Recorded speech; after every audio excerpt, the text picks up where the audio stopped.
आमदार दिसत नाही। आला का माझा चेहरा बघून माझ्या काय मिठ्यावरून माझा मुका घेऊन तुला काय सुख मिळणार आहे का? माझा चेहरा बघून माझ्या काय मिठ्यावरून माझा मुका घेऊन तुला काय सुख मिळणार आहे का? माझा चेहरा बघून माझ्या काय मिठ्यावरून माझा मुका घेऊन तुला काय सुख मिळणार आहे का? सांग, मी येतो तुझ्या घरी। मागच्या कालावधीमध्ये आमदार होतो आम्ही, आमच्या परीने आमचं प्रामाणिकपणे काम केलं, परंतु मागच्या निवडणुकीमध्ये लोकांना वाटलं थोडाफार बदल करावा। उपरा आमदार आपण या ठिकाणी निवडून दिला। 4.5 वर्षांमध्ये त्यांनी काय दिवे लावले आपण सर्वांनी या ठिकाणी पाहिलेलं आहे। विरोधी पक्षाची भूमिका देखील आम्ही या ठिकाणी पार पाडली। तुमचा पीक विम्याचा प्रश्न कुणी सोडवला? आपण पाठपुरावा केला। दुष्काळाच्या परिस्थिती मागच्या काळामध्ये होती त्यावेळेस छावण्या आपण आपल्या मतदारसंघामध्ये चालू केल्या। ह्यावेळेस ही दुष्काळ आहे, तुम्ही ह्यावेळेस छावण्या का चालू केल्या नाही? आचारसंहितेच्या अगोदर तुम्ही पंचायतीच्या बैठका का घेतल्या नाही? दुधाच्या भावावर तुम्ही का बोलले नाही?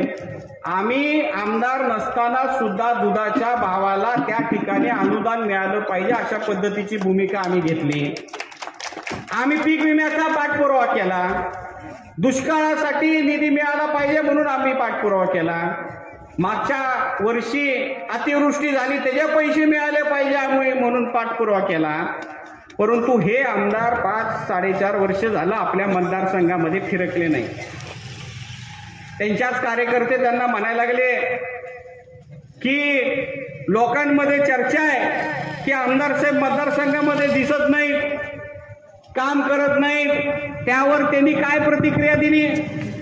मी मतदारसंघामध्ये राहणं अपेक्षित नाही, मतदारसंघामध्ये फिरून माझ्या काय मिठ्या घ्यायच्यात का, माझा काय मुका घ्यायचा आहे का?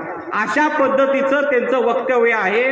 हे माझ्या मनचं नाही, ती क्लिप मी तुम्हाला या ठिकाणी वाचून दाखवतो, म्हणजे खरं काय। मी कुणावरच वैयक्तिक टीका करत नाही। आमदार दिसत नाही।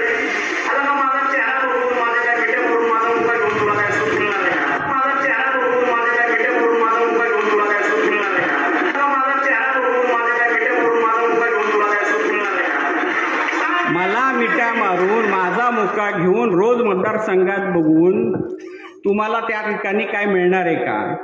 म्हणजे आपल्या मतदारसंघातल्या लोकांना कमी लेखण्याचं काम हे पालकमंत्री करत आहेत। पैशाच्या मस्तीवर मी काही करू शकतो हे लोकांना त्या ठिकाणी सांगत आहेत। ह्याचा विचार आपण या निवडणुकीच्या माध्यमातून या ठिकाणी करणं गरजेचं आहे।